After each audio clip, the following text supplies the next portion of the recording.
esse termo catarse aparece nos escritos de Aristóteles, que viveu aí pelo século IV a.C. Este filósofo definia catarsis enquanto um efeito de purificação, de sublimação causado pela tragédia no teatro grego nos espectadores. Esse conceito para Aristóteles tem a ver com outro conceito que é muito controvertido, que é a mimesis. Mimesis, tentando definir grosseiramente, tem tudo a ver com imitação. Mas não é só isso, porque esta imitação tem a ver com toda a teoria aristotélica. Então, para compreender o que é esse conceito mimesis, nós teríamos que conhecer a teoria aristotélica que antecede a este conceito. Para Aristóteles, a arte é uma imitação da natureza. A arte é a imitação da natureza e o teatro é a imitação das atividades humanas. Para Aristóteles, a alma dividia-se em duas partes. Mas estamos falando daquilo que é conhecido pelos gregos como psique. A alma, então, se dividiria em duas partes. Uma parte irracional, que cuida das atividades vegetativas, comer, beber, andar, brincar, atividades compartilhadas com os animais. E a outra parte da alma seria racional. Nós dissemos que a arte para Aristóteles era a imitação da natureza, certo?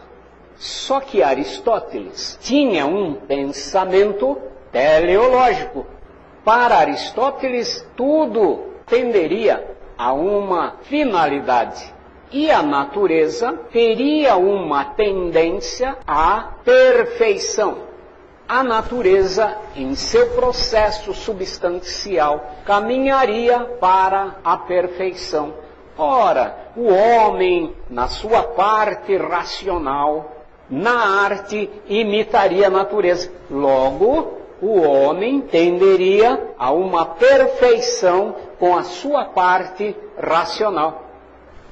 Agora, vamos entender assim. Ele dizia que a natureza tinha uma tendência para a perfeição, mas que nem sempre essa tendência se realizava.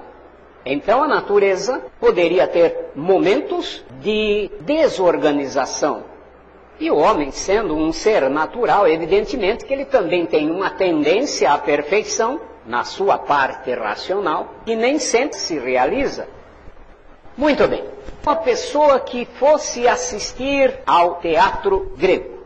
Thea, em grego, significa contemplar, contemplação. E aqui podem ter certeza de que há uma referência às pessoas do povo, uma vez que o teatro grego não era uma coisa elitizada como ficou mais tarde. Não é? Hoje tem muita gente do povo que não sabe o que é assistir uma peça de teatro. Mas nesta época de Aristóteles, não. A população, o povo em geral, as pessoas comuns tinham acesso ao teatro e iam. Então, as pessoas que iam a um teatro para assistir uma tragédia teriam uma atitude contemplativa, passiva.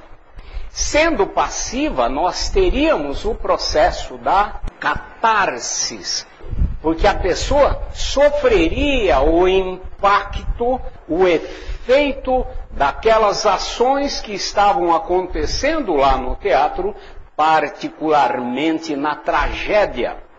E neste processo, a pessoa passaria por uma sublimação, porque dentro do processo da mimesis, da imitação, de catarsis, então, a pessoa identifica-se com o personagem e nesse processo de identificação, a pessoa teria uma sublimação dos seus sentimentos. Falar assim grosseiramente, ao imitar um herói que luta pela liberdade, que representa um coletivo, que é uma pessoa leal, decente, ou uma mulher valente, heróica, inteligente, naquele momento o indivíduo que está assistindo tem uma sublimação nos seus sentimentos, porque normalmente vive uma existência banal, uma existência comum, muitas vezes meramente vegetativa, pensando no que vai comer na hora do almoço, o que vai comer na hora da janta e o que vai comer depois dessas horas. Nós vimos também que esse thea, que é a atitude contemplativa, pode ser ativa, e neste caso é uma contemplação reflexiva, onde a parte da alma racional especula sobre as causas, especula por um conhecimento mais amplo para poder entender o que é o mundo, o que é o universo, o que são as pessoas e o que é a vida. Essa especulação da alma racional produz, em vez de catarses, teorias. Creio que isto é suficiente para caracterizar o que representa então o conceito catarsis lá no pensamento grego. Vocês têm alguma questão sobre este tema antes da gente passar para o outro? Fale, Vitor.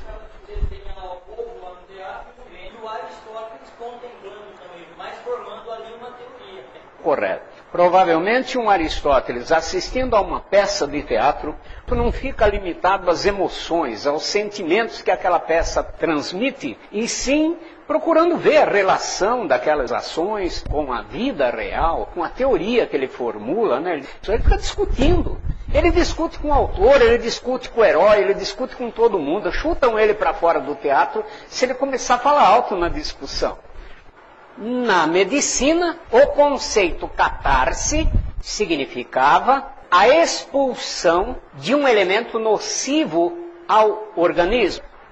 A ideia de purgação. Na catarse médica, o indivíduo põe para fora, expulsa algum elemento que está provocando um mal-estar, um sintoma. Então, normalmente a gente toma um purgante para purgar, para expulsar aquilo que está fazendo mal ao organismo. Ora, Sigmund Freud e Joseph Breuer eram médicos, profundos estudiosos da fisiologia humana.